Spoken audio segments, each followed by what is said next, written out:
Thank you, guys. Thank you so much.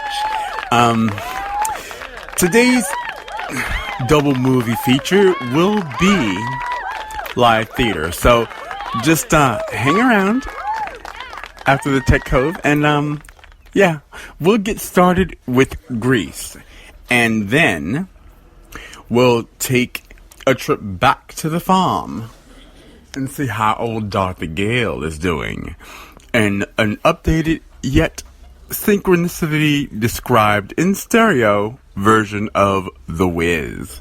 Enjoy, guys.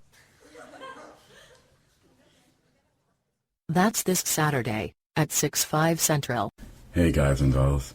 A little Bluetooth knowledge never hurt anyone, especially when it comes down to keyboards. Following along with our series, part 3 of using Reaper for Windows. And we'll check out the scriptability program that makes prescriptions accessible for everyone.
Welcome to TheTechCove. Here's Sean.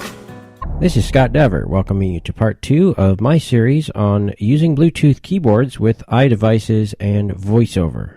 In part 1, we talked about the different ways in which you can navigate around the screen, how you can toggle certain features on and off, and a lot of other stuff. We also, of course, talked about the concepts of the QuickNav functionality and the VoiceOver keys. If you haven't listened to that post, I recommend that you go back and do that if you're not familiar with any of those concepts, because I'm not going to cover them in detail here in part 2. The whole point of this series is that one is going to build on another. So, for example, if I had covered something in part 1 in detail, I might mention it here in part 2 or part 3, but I'm not going to go over it entirely.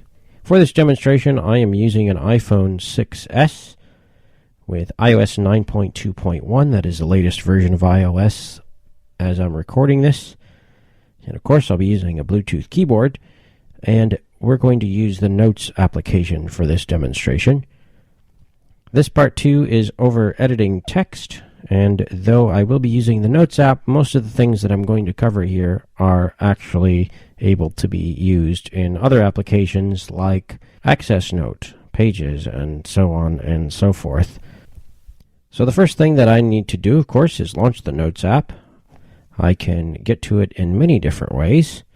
The way I'm going to choose to do it is by hitting the VoiceOver modifier key and the letter F for find.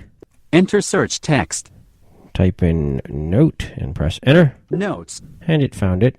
If I wanted to launch it, I could, of course, press the up and down arrow keys since QuickNav is enabled. But that's not exactly what I want to do here. I'm actually going to perform a 3D touch on the Notes application. I do that by pressing the VoiceOver modifier with the letter F and the Shift key together. And it did its little thunk to let me know that I have indeed been launched into a quick action menu. I can now use my arrows. New sketch. New sketch. Probably not going to be able to do a whole heck of a lot with that on a keyboard. New photo. New note. Notes. I'm just pressing my left arrow key here, and those are the different options that we have available for the Notes application. I'm going to move one to the right to get back to New note. New note. But if you had activated the Notes icon, it would have actually just launched you into the Notes app, just like you would have been able to do if you'd been on the home screen. I'm going to go ahead and create a new note. New notes. Back button. Note. Text field. Is editing. Insertion point at start. Quick nav off. A lot of information there. Insertion point at start, meaning that's where the cursor is.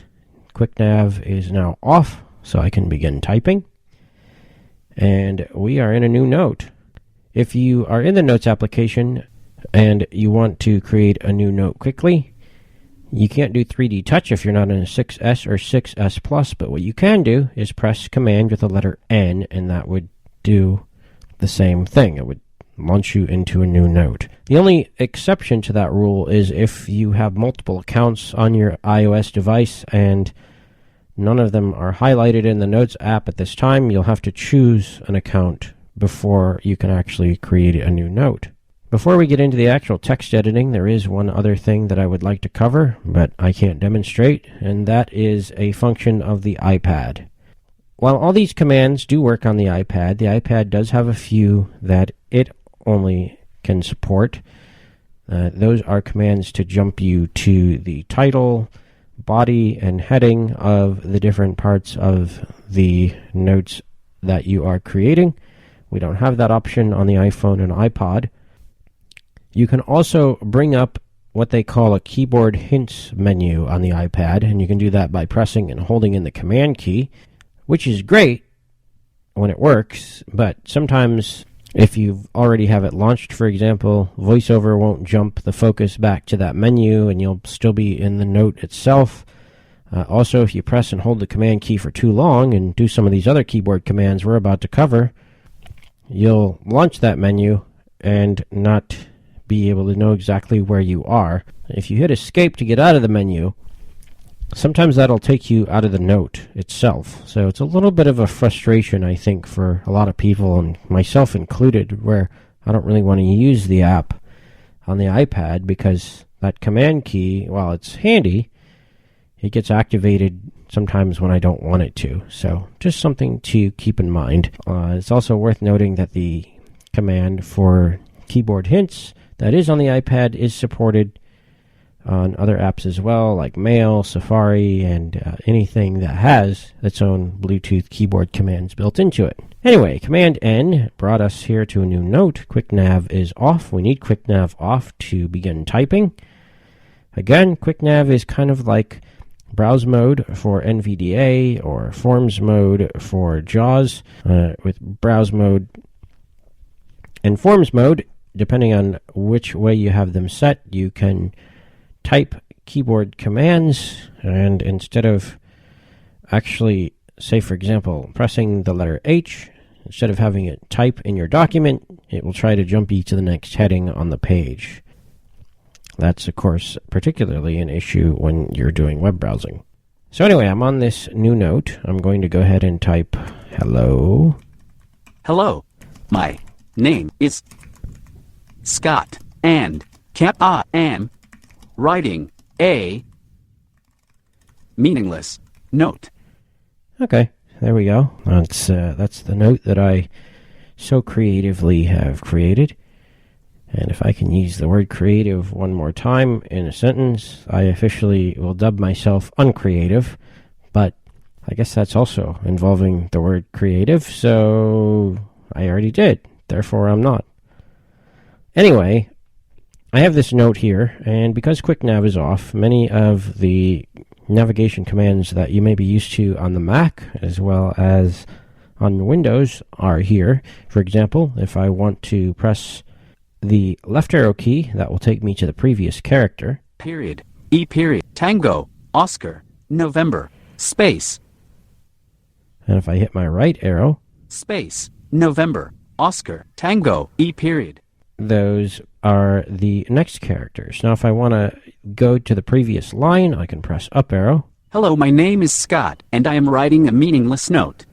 Down arrow will take you to the next line, but in this case there's only one line to this particular document. Hello, my name is Scott, and I am writing a meaningless note.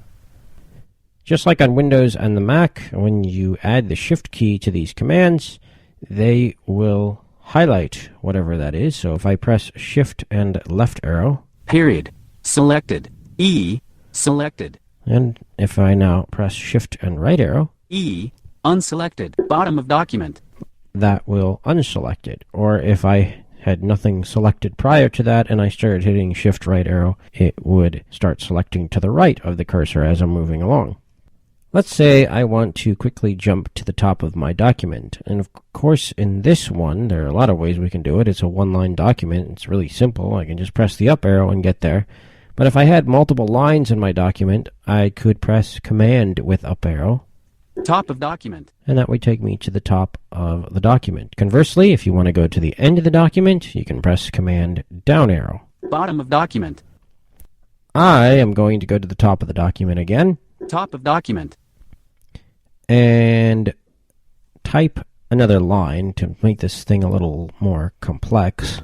This note is now a multi-dash line note. And if I had my typing feedback set to characters, we learned about how to set that in the previous podcast, I would have gotten feedback on every character I typed, including the new line, but because I have mine set to words, that doesn't happen. Now, if I want to go to the end, I can hit Command down arrow. Bottom of document. And I can confirm I am at the bottom of my document by hitting the right arrow. Bottom of document. And you hear that thunk. That means you're at the bottom. I'll also add a line to the bottom of this document. Please delete this line, period. I'll press enter. So now we have a 3-line document, and as I said before, I can use my up arrow. Please delete this line. I'll use it again. Hello, my name is Scott, and I am writing a meaningless note. And again. Hello, my name is Scott, and I am writing a meaningless note. Top of document. Unfortunately, it does not announce lines at the top. I have no idea why that is, so I'm going to hit my left arrow to confirm I'm at the top. Top of document. Press enter again.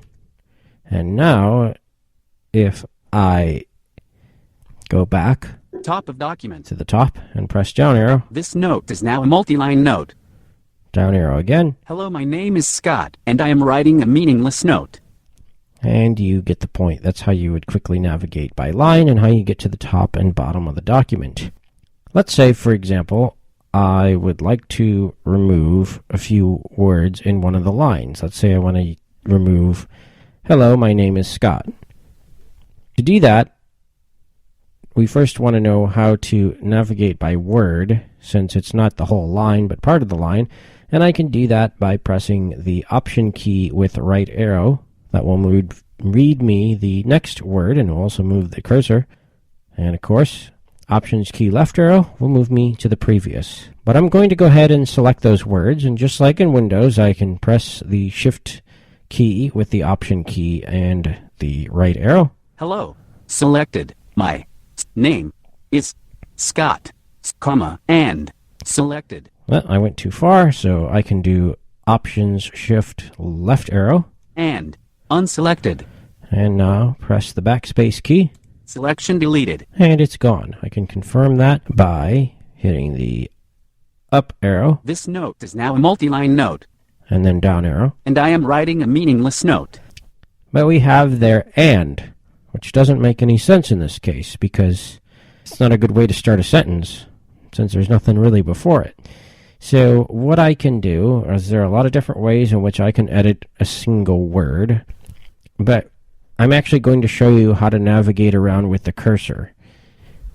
It is a little different than what you'll find on Windows. It's the same as what you're going to find on the Mac, but if you're someone who is normally used to editing things on Windows, you're going to find this to be a little annoying until you understand it, and you still may for a while. I certainly did.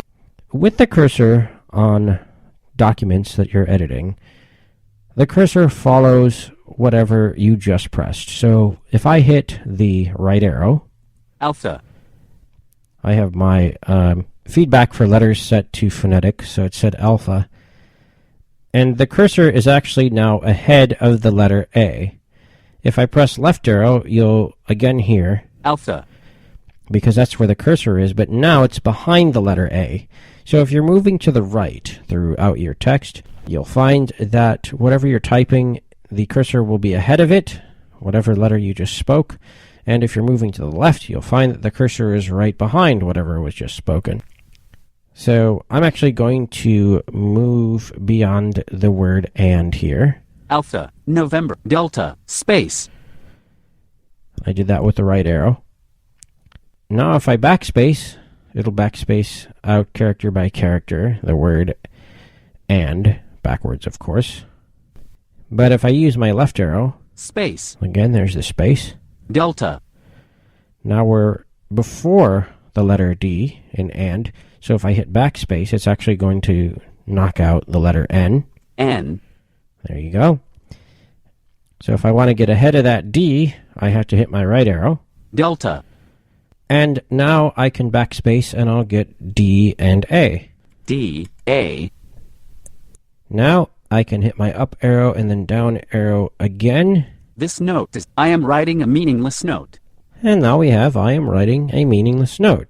There are other commands that you can do. It's not limited to simple text editing, although I'm not really sure I would want to edit a complex document on iOS yet. But you can apply some simple effects. Let's get rid of this one altogether. I can do so by pressing Command and the letter A for select all. Select all. And then backspace, that will delete it. Selection deleted. And now it's gone. The annoying part is now I have to type a new note. Or I could hit Command Z. Undo. And now, if I hit my up arrow, nothing will happen because we're at the top of the document already. I'll hit down.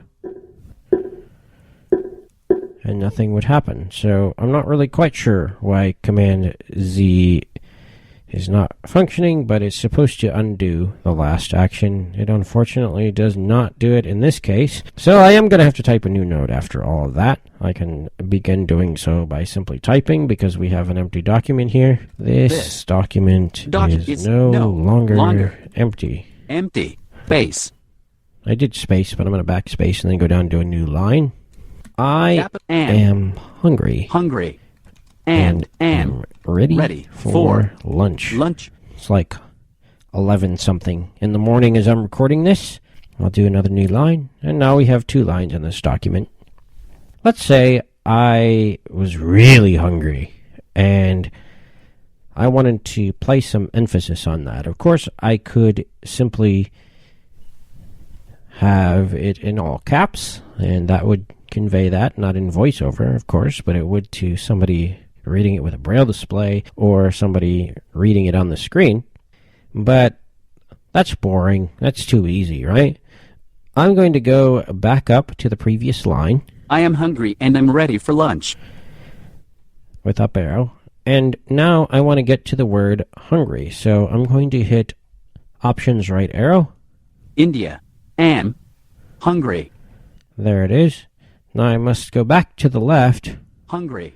Remember, I have to get that cursor before the word. Now I will add a shift to this option, and in this case it will be right arrow.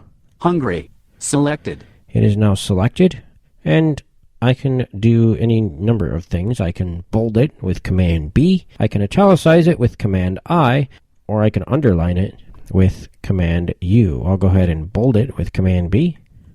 I assume it did it. VoiceOver didn't give me the feedback that it did. I am going to now hit Options in my left arrow. Am. And then go back to the right. Am. Hungry. Bold. System font regular. So as you see there, VoiceOver did announce when the bold was turned on, even though Command B didn't report that bold was on. Sometimes it does, sometimes it doesn't. I can't seem to pinpoint why that is or is not. Also, if you do one of the read all commands, it will not allow you to know when the system font and whether there are any sort of text attributes like underline and things like that have been added. So unfortunately, the only way to find out where bold begins and ends is reviewing by word. And, not bold. System font regular. So the word and is not bolded, and the word hungry, if I hit if I hit Option left arrow and one more time, hungry, bold, system font regular. It is indeed bolded. With QuickNav off, that kind of covers some of the more basic commands that you would need. There are a few more, though. We're not totally done. Again, to select all, I'm going to press Command and the letter A. Select all. To copy it, Command and the letter C. It does not report that it's copied. Usually if you hit it a second time, it does, but in this particular case, it's not. Now, if I go to another application, say Mail, we'll cover this again when we do the Mail app, and hit Command V, it will paste it into the Mail app or wherever it is that you want it pasted. That, I think, is a pretty powerful feature if you don't feel like typing in the email application for some reason, or if you already have a note typed up and you want to share it with somebody, you could certainly use the share option, but you could also just open the note, hit Command A to select all, Command C to copy, go back to where you were, and do Command V to paste. Finally, I would like to cover using QuickNav itself, and those of you who have been editing text using the touchscreen, which, by the way, I don't include myself in that group of people, but if you did, you may find the following way of doing things slightly easier. I'm going to move to the top of the document by pressing Command up arrow. Top of document. I'm going to now turn QuickNav on by pressing my left and right arrow keys together. QuickNav on. And now we have access to the rotor and any sort of reading that we want to do. Instead of using those keyboard commands that I've just gone over, we could use the rotor. Again, to cycle through the rotor, you can do up arrow and right arrow, or up arrow and left arrow. Lines, speech rate, volume, sounds, containers, headings, vertical navigation. Those are all your options. Audio ducking, text selection. Now, if I wanted to select text, I could use my up and down arrow. Word selection. To change the type of selection, so we're on word selection. Line selection. Line selection. Page selection. Select all. Character selection. And those are all of the different choices in this particular case. Let's go ahead and go to words. Word selection. I'm on words now, and if I hit right arrow, this, selected. The word this is selected, and left arrow, this, unselected. Unselected, and you get the point. So if you do want to use this method to select text, say for example you're somebody that again has used the touchscreen in the past and is comfortable with this method over what we've discussed with having QuickNav off, that option is also available to you. If you've gone through all of your rotor options and you're not seeing text selection, then you will need to go into the voiceover settings and then under rotor, find text selection and select that in order for it to show up. All the commands will be available, as I said. However, you have to turn QuickNav back off to use them. The reason for this is that these commands, like paste and copy and bold and italicize and all that, are not voiceover specific commands. So in order for them to work, you have to disable QuickNav mode. When you do that, your selection will be maintained, but you will have to turn QuickNav back off to actually successfully carry any of those out. I think that'll cover pretty much all the stuff we need to cover here for basic text editing. Part 3 of this series will focus on Safari, and Part 4 will focus on email. I do appreciate all of the feedback that I've received. If you would like to contact me, you can do that by email. My email address is scottdavert@gmail.com. That's SCOTTDAVERT@gmail.com. My Twitter username is Scott Davert. Thanks for tuning in. We'll catch you on Part 3. Hello everyone, my name is Noah Carver, and today I will be discussing the Scriptability program.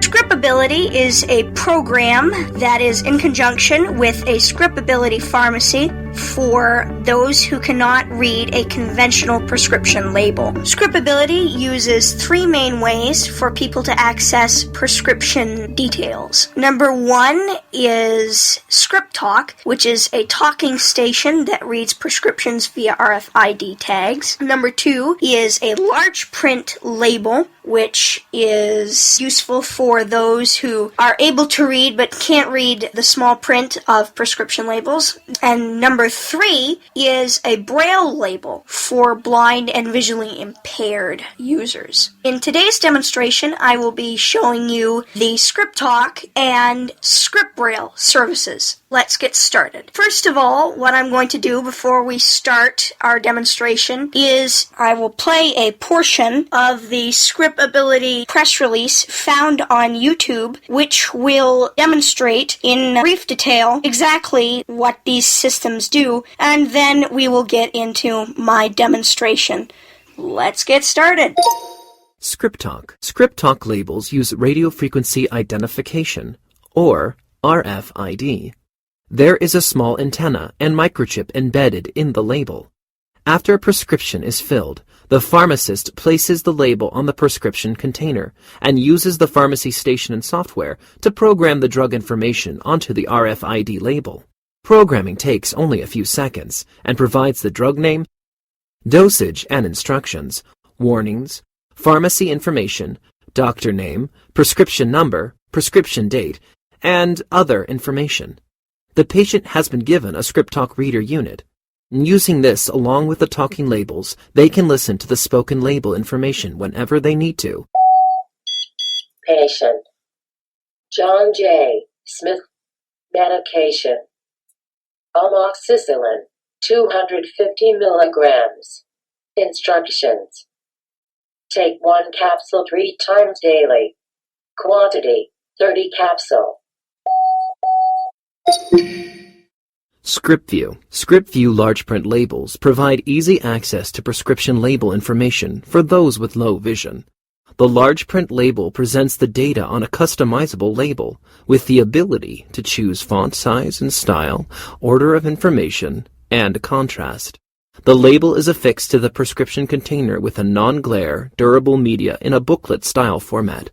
A 2D barcode is also printed on the ScriptView label and may be scanned with a smartphone, using the free ScriptView app to audibly access the detailed drug information. Patient John J. Smith. Medication amoxicillin 250 milligrams capsule. Instructions: take 1 capsule 3 times daily. Braille. A clear, adhesive Braille overlay is placed on top of the printed pharmacy label. The clear media preserves the legibility of the printed label, allowing the pharmacist and other medical professionals access to the label information. Grade 2 Braille, also known as contracted Braille, is embossed on the clear media. Once the label has been embossed, Scriptability software provides a visual verification screen, giving the pharmacist confidence in the verification process. So today I'll be demonstrating 2 of those. First thing we will do is we will look at the Script Talk, and then we will look at Script Braille.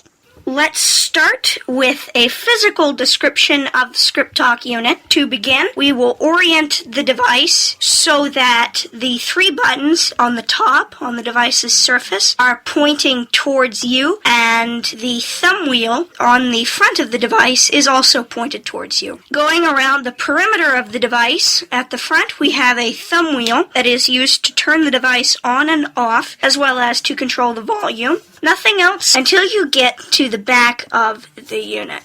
There is a power plug if you move along to the right on the back of the unit. There is also a headphone jack for private listening. On the top of the unit, towards the front, there are 3 buttons. From left to right, they are Next, Read, and Previous. The Next and Previous buttons are self-explanatory. The Read button starts the scanning process to identify your prescription label. There is also a speaker grill on the top of the unit. There is a semicircle of raised dots. This is a tactile indicator of where you should place your prescription. You should place your prescription on top of the unit inside the half circle. On the bottom of the unit, there are non-skid rubber feet. There is also a battery compartment, as well as 2 mounting areas. So now, let's turn on our script talk. We will turn the thumb wheel on the front to the left, and you'll hear a click. You'll hear the scanner beep those times. Script talk station ready. And then script talk station ready and 2 beeps. That means the software has been initialized, the hardware has been initialized, everything has been loaded, and the script talk station is ready to read your prescription. First thing I have is a test bottle, which comes with every script talk. On the bottom is a RFID label that identifies it. We will now place this test prescription bottle on the top of the script talk in the half circle of dots and press the read button. Patient John J. Smith. We will remove it now. Medication amoxicillin 250 milligram capsule. Instructions: take 1 capsule 3 times daily. Quantity 30.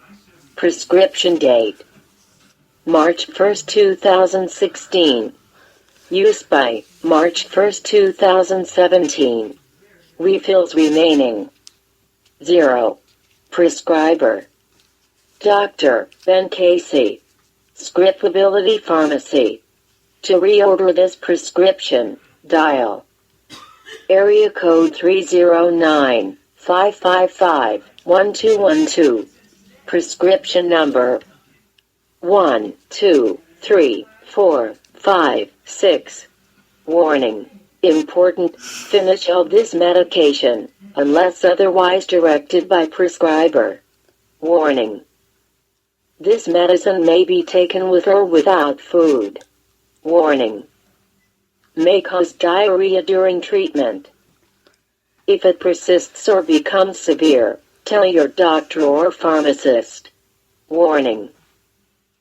Persistent diarrhea due to colitis may rarely occur weeks or months after using antibiotics. If this occurs, notify your doctor or pharmacist promptly. For more info, dial area code 309-585-1563. Enter code 3295. 2 beeps indicates it is done reading the prescription. For 30 seconds, this information will be retained in memory. To hear it again, you may use the next and previous buttons respectively. I will press next now. Enter code 3295. I'll press previous.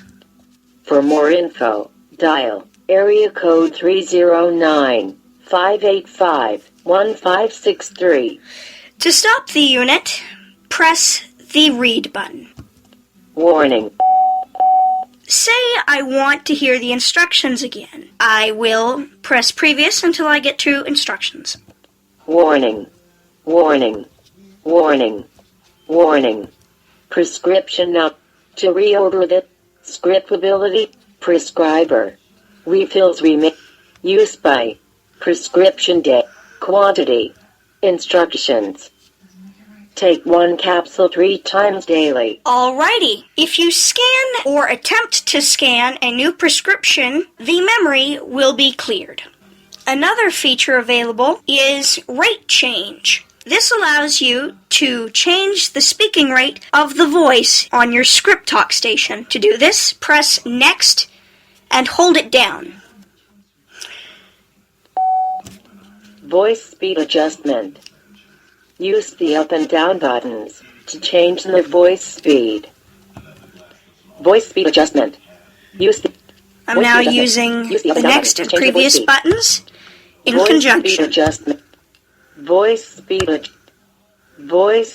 adjustment. Spell mode. Use this mode to spell out information related to each prescription scanned.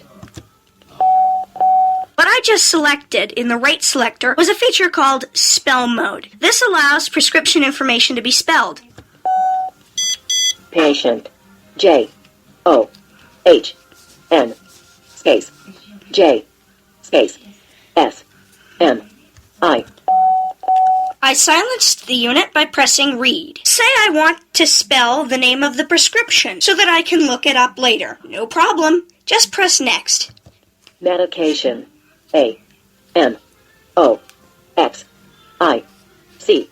I. L. L. I. N. Again, I silenced the unit. Now we will return it to its regular speech rate. Again, by pressing next until you hear a beep, and voice speed adjustment. Spell mode. Voice speed adjustment. Voice speed adjustment. You can set this as you desire. To save the setting in memory, press read. Now you may be thinking, does this thing come with instructions? Yes, it does. In fact, you can get instructions online through an audio CD available in the box and via the user guide mode. To activate this, press and hold the read button. Script Talk Station User's Guide. Thank you for taking the time to listen to this audio version of the... Again, I stopped it because I'm not going to listen to this entire user guide today. To advance, press next. You can also repeat this same introduction at any time by pressing and holding the oval center read button for 3 seconds. Script Talk Station User's Guide. As you just heard, I used the next and previous buttons to skip through information in the user's guide. We will turn off our script talk as we are now done with it. To turn it off, simply turn the thumb wheel to the off position. You will hear and feel a distinct click. Now that our script talk is off, I will demonstrate yet another feature. Your script talk, as I mentioned earlier, can operate on battery power. If you unplug the AC adapter, or if power goes out, it will automatically revert to battery power. The script talk station takes 2 alkaline AA batteries. We'll now turn on the unit to verify that it is operating on battery power. Sounds like it's working to me. Script Talk Station ready. The only difference when operating on battery power, the Script Talk station will emit a beep every 2 minutes or so that you know that you have left your Script Talk on and that you're wearing down battery. We'll turn it off again. The Script Talk also provides a audible low battery warning when your batteries are dying. I hope you've found this demonstration informative and helpful. For more information, you can go to scriptability.com or call your local pharmacy to inquire about Scriptability. Thanks a lot and have a nice day.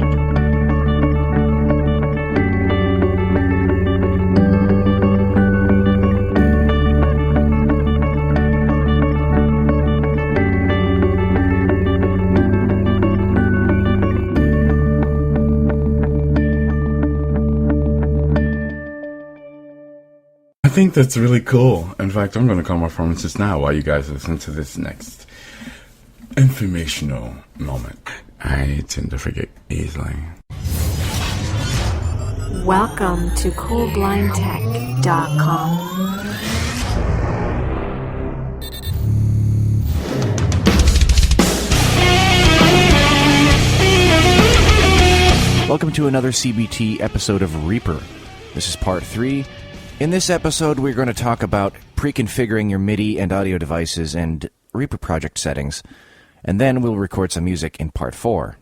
So I've created a project, and we're going to open it. This is basically an empty project. It has a drum track in it that has nothing on it, which I'll get to in a second. 1 drum, 0 items. So that's loaded. Just hit up arrow to check where I am. And for now, I have a drum and a bass track. This is not drum and bass, but, had to start somewhere. I have like templates and all sorts of stuff, which I will show you how to set up. What I want to show you guys how to do is actually record your own music. Now, this will require, depending on your setup, virtual instruments, which are also known as VSTs, and MIDI. So you gotta have a MIDI keyboard or some kind of a MIDI pad. Alright. This is not a MIDI tutorial. I'm not even close to being a MIDI expert. I'm not even going to pretend to be one. So I'll leave that to the other guys.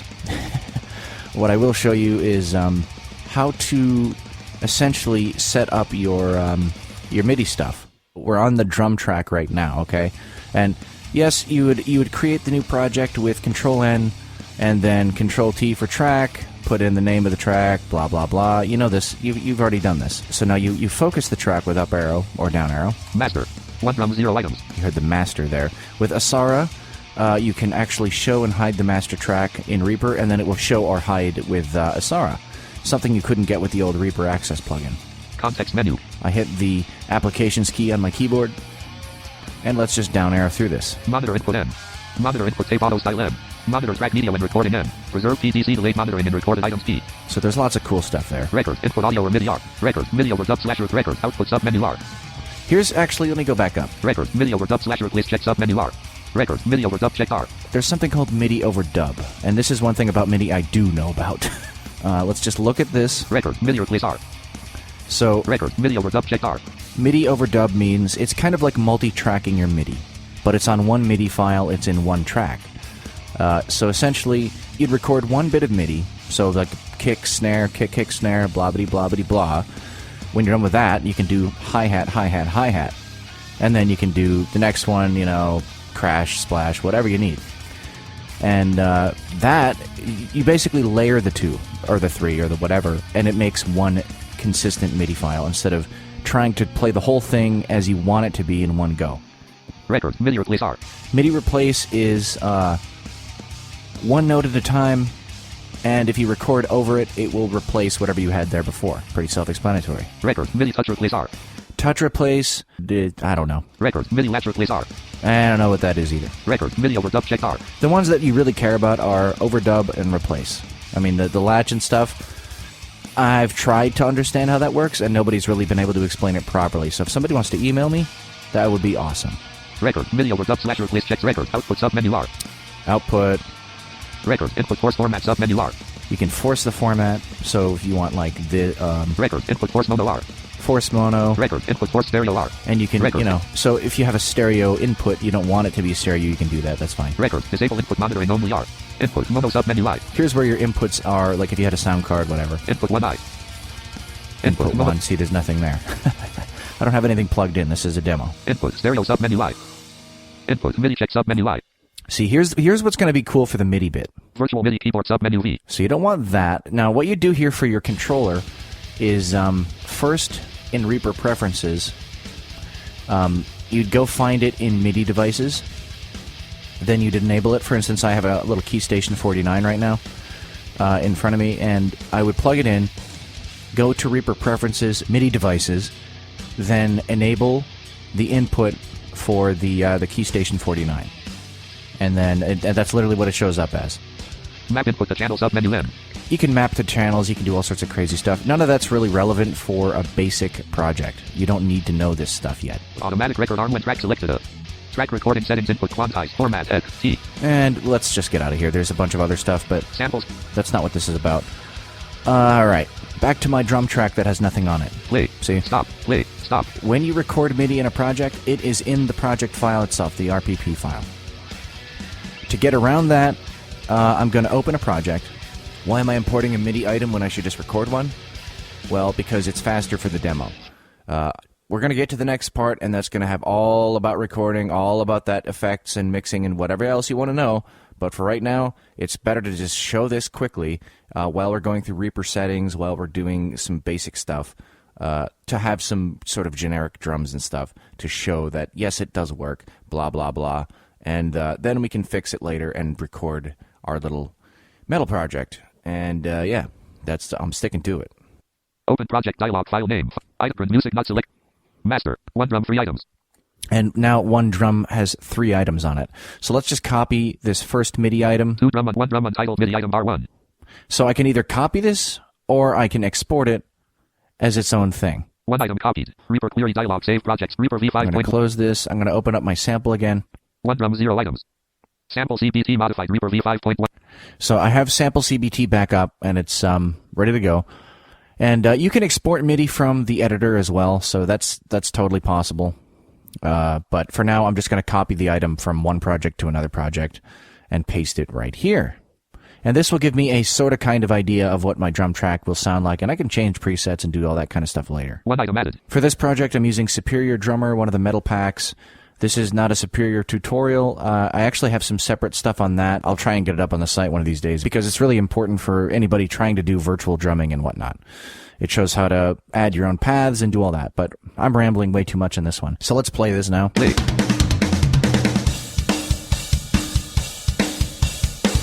Okay, sounds pretty mean. You know, this is another track that I did. This is a separate MIDI file. Now let's go to some other things you might want to know about. That being metronome and tempo and things like that. So to get into the metronome, just to toggle it, let's just see what it happens. It's Control-Shift-M. Metronome on. Play.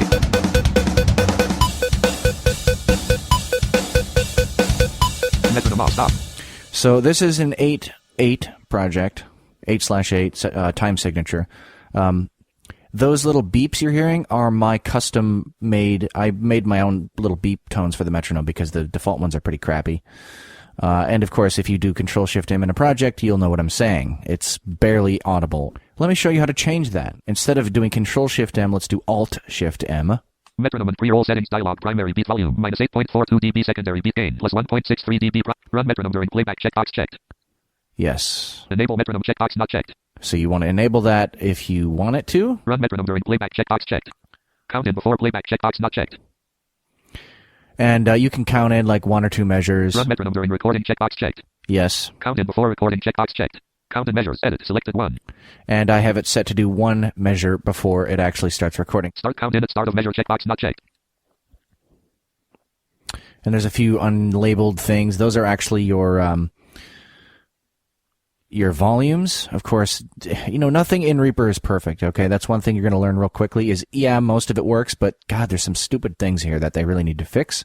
And they probably will fix thanks to Jamie Tay keeping the communication open with these guys. They've actually done a lot of stuff already, which is, it's fascinating how much just saying, hey, fix it, for some companies does nothing, and for some they go above and beyond to try and fix it as quickly as possible. Beat pattern. Combo box collapsed. Edit. Selected tab. So ABBB. Metronome sound grouping. Primary beat sample. Edit. Selected C /program files /Reaper x64 /highclick.wav. So I have high click and low click. Now let me change this because I have some other ones here. Browse button. I can browse. Pressed. Open media file. Dialog file. Items view list. Header. Convos not selected 1 of 9. cbclick.wav 5 of 9. So we have cowbell. cbclick2.wav 6 of 9. I have cbclick1 and cbclick2. I like cbclick1 a little bit better. Metronome and pre-roll settings dialog. Primary beat volume minus 8.42. Secondary beat. Edit. Selected C /pro. And browse button. Let's change Pressed. this Open one. Media file. Item convos not selected. C to metronome and pre-roll settings. cbclick1 as well. These are both cowbell clicks. Frequency of primary beat. Edit. Selected 800. And this is for not samples. So if you want to change defaults in Reaper without having to play with metronome samples and extra stuff you don't really need to bother with, you can play with these. HZ secondary beat. Edit. Selected 1600. You can change those little beeps. Beat click length. Edit. Selected 4. 4 milliseconds, that is. MS. Start shape. Combo box soft collapsed. Pre-roll grouping. Pre-roll before playback. Checkbox not checked. And you can change it to hard or soft. So instead of it fading in, it'll just pop right away, which I recommend for metronomes if you actually want to be precise, especially in metal. Tracking guitars and bass and vocals and things, you want to be as dead on as you can, Sample C. depending on what kind of tone you're going for. So let us play this with the new metronome on. Metronome on. Play. Music. A new stop. So you can hear that little cowbell clicking away over there.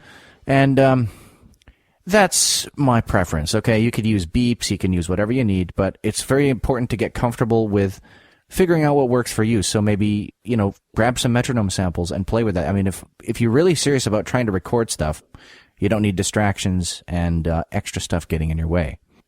I can actually show you some other stuff here as well, like setting subdirectories for your project files themselves, so like the WAVs and the FLACs and the whatevers.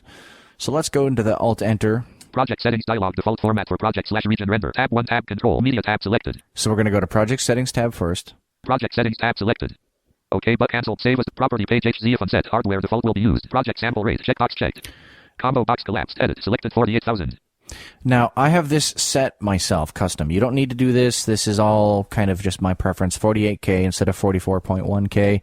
Not that important at this stage in the game. Force project tempo / time signature changes to occur on whole samples. Checkbox not checked. Project BPM. Edit. Selected 141.000. All right, let's just change this to... Let's just do 90. We're going to do some slow, doomy metal today. Time signature. Edit. Selected 8. And we're going to also change this to... You know what? We'll keep it at 8. /edit. Selected 8. But you can do different. You can do offbeats. You can do whatever you want. Time base for items / envelope / markers. Combo box beats position length rate collapsed. Project start time. Edit. Selected 0 o'clock .000. Set 0 o'clock to edit cursor button. Project start measure. Edit. Selected 1. Playback resample mode. Combo box medium 64 PT sync. Render resample mode. Combo box good 192 PT sync collapsed. So there's some stuff for rendering and getting kind of the best quality you can, or, you know, customization there. Default pitch shift mode. Combo box elastic 2.28 Pro collapsed. Pitch shifter parameter. Combo box normal collapsed. Now, we're not going to make alien and robot voices in this, but it's good to point this out. Tab 1 tab control. Project settings tab selected. Now we can go to the media tab. Media tab selected. OK but cancel but save as default project settings button. Property page default format for project / region render. Path to save media files can be relative. Leave blank for same path as project file. Edit. Selected sample CBT. So I have a folder called sample CBT right there. What happens here is Reaper Media / sample CBT. So it makes a little subdirectory there and puts all of your external stuff, you know, all the things you've recorded there. FLACs and, you know, the waves, whatever you set that to, which we'll get to in a minute. Browse button. And of course you can browse to a folder. Secondary recording path blank for none. Can be enabled per track. Edit. Browse button. Recording grouping. Audio format for new recordings. Combo box FLAC collapsed. FLAC. So by default this will be set to wave. I prefer FLAC. It's a little smaller. It's a lot easier to share with people if I need them to look at a project, or if they're collaborating with me, I can send them FLACs rather than a bunch of waves. Format for apply FX. Blue freeze. Edit. Combo box recording format collapsed. Merging multiple items into one take, if you will. You can glue them into a FLAC or a WAV. By default, for some reason, it's set to WAV. Okay, fine. We can switch that to FLAC, and that's cool. 24-bit FLAC button. And I have 24-bit FLAC right here. Recording grouping. FLAC encoding depth. Combo box 24-bit collapsed. Yes. Okay. That's as far as I want to go right here. Data compression. Combo box 8 slows. Tab 1 tab control. Media tab selected. Which is good, because that's the end of it. OK button. What I'm going to do now is remove this MIDI item. One drum untitled MIDI. One item removed. So just get rid of it, because that was just a test to make sure. If you don't have a MIDI item set up, go through and plug your keyboard in, or your MIDI input. Go through the steps I talked about earlier and basically load that stuff up and play it. And go through your presets, assuming you can get somebody to help you with a virtual instrument, getting that configured and things. That's a separate process. I'm not going to go into it. But from there, you can change your presets. You can do whatever you need to do and get kind of the tone you want. And sometimes live playing is actually better than just having a MIDI file. The reason why I went with a MIDI file for this demo is because it's a demo. It's quicker to show you guys. Now we're going to do some guitar track creation, just some preliminary, get some stuff, you know, put down, and then I just got to record it. So let's make another track. Track view, track name, edit, blank. So track name will be, guitar folder. Track view, 2 bass 3 guitar 0 items.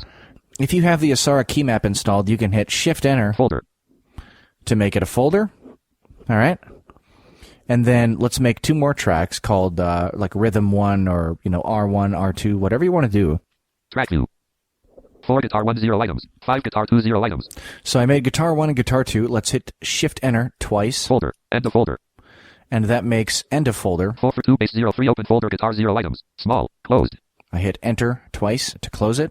3 closed folder guitar 0 items. And see what that does is instead of showing every track like open on the, you know, like a tree view, it sort of collapses it down so it's easier to manage. That wraps this episode up, and I hope you guys enjoyed. Happy configuring Reaper, and have your MIDI devices configured, whatnot. If you play guitar or any other, you know, non-MIDI instrument, then get your sound cards and inputs and outputs set up properly. Google is your friend, and if you don't have success with Google, well, then email me, alex@coolblindtech.com. You can find us on Twitter, @coolblindtech. Visit us on the web, coolblindtech.com, and, of course, email the team entirely at cbt@coolblindtech.com. See you later, guys.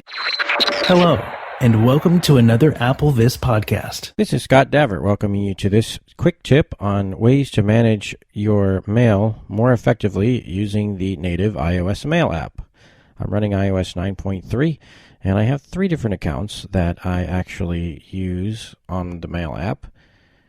And there are lots of different ways in which you can sort your messages, even if you want to see all accounts at the same time. I'm going to go ahead and launch the Mail application now. I'll double tap. Mail, mailboxes, heading. And we're here at the main mailboxes window. If I start flicking to the right, edit button. We're going to come back to that. All inboxes, 113 unread messages, button. I have a few unread emails, as you can see. This is actually about the normal amount if I haven't checked my email for a little while. If I keep flicking to the right now, exchange, 50 unread messages, button. We have each account and how many new emails are in that account. KC8PNL@gmail.com, 34 unread messages, ScottDivert@gmail.com, 30 unread messages, button. And yes, I realize I'm giving out email addresses, but they're pretty much publicly available anyway, so whatever. Don't really care. And of course, if I keep flicking past that, VIP button. We have VIP, which I don't have any new messages there. Flagged button. And flagged. If you keep going down under that, you have the different accounts themselves, which won't take you directly to the inbox, but to the full-fledged account. So you'll see the main folder structure. Accounts, heading. And then you'll have the updated listing at the bottom of the screen. I tend to like to make sure I catch all unread emails, because you just never know when somebody may have something important to tell you. And there's actually a way I can do that for all of my accounts. Again, I have 3 on this particular iDevice. You recall earlier we heard the edit button. I'm just going to tap near the upper right corner of the screen, which is where edit is. Exchange, 50 unread edit button. There it is. I can now double tap. Done. And we have here a lot of options. Let's go through them. Selected. All inboxes. 113 unread messages. Button. So that is selected, and that gives you a way to view all of your mailboxes at one time in one view. Reorder all inboxes. Button. Draggable. You can change the order in which all of these items appear. Selected. Exchange. 50 unread messages. Button. If you have an account on your phone, but you do not wish for that account to show up, you can double tap this to get rid of it. It'll still grab messages. It just won't be available in the section above all of the accounts that are listed at the bottom. Reorder exchange. Button. Draggable. Selected. Reorder. Selected. Reorder. Selected. VIP. Button. I'm just flicking past the different things here that we've already seen. Reorder VIP button. Selected. Flagged button. And now we get into things that are not selected. Reorder flagged but unread. 113 messages button. And if I double tap this. Selected. Unread. 113 messages. I'll keep flicking to the right now. Reorder unread button. To or CC button. Reorder attachments, 26 messages, button. So there are 26 unread emails with attachments currently in all of my inboxes. I'll go ahead and double tap this to have it show up. Selected attachments, 26 messages. Well, let's quickly go through the rest of the options here. Reorder thread notifications, button. Reorder today, button. Reorder all drafts, button. Reorder all sent, button. Reorder all trash, button. Reorder all archive. Reorder add mailbox. Accounts, heading. Exchange, 50. Reorder KC8PNL@gmail.com. Reorder, ScottDivert@reorder, updated 4 minutes ago. Those are all the options on this page. I'll go ahead and double tap the Done button, which is in the upper right area of the screen. Done button. There it is. Edit. And now let's have a look at what we have. All inboxes. Exchange. K. Scott VIP button. Flagged button. Unread 113 messages button. I have the ability to look at all of the messages in all of my accounts that are labeled as unread. You can do this for any of the options that we saw previously. So if you wanted to have all of your sent mail displayed in its own folder from all accounts, you could do that. Or like I did with attachments. There is sort of an unfortunate part to this. I'll go ahead and show that to you right now. It's kind of a minor thing, I would say, but it could create some confusion. I'll go ahead and double tap on the unread messages item. Unread search field. And now we're presented with our standard, what looks like an inbox, but in this case it's actually all three of my inboxes and all of those wonderful 116 new unread items. I'll flick to the right. Unread Fitbit, your weekly progress report from Fitbit, 5:30 a.m. Actions available. So you heard there the message and the standard information that we have available, which is fine. But what you don't hear is what mailbox that is located in. I happen to know, based on context, which Gmail account that came from.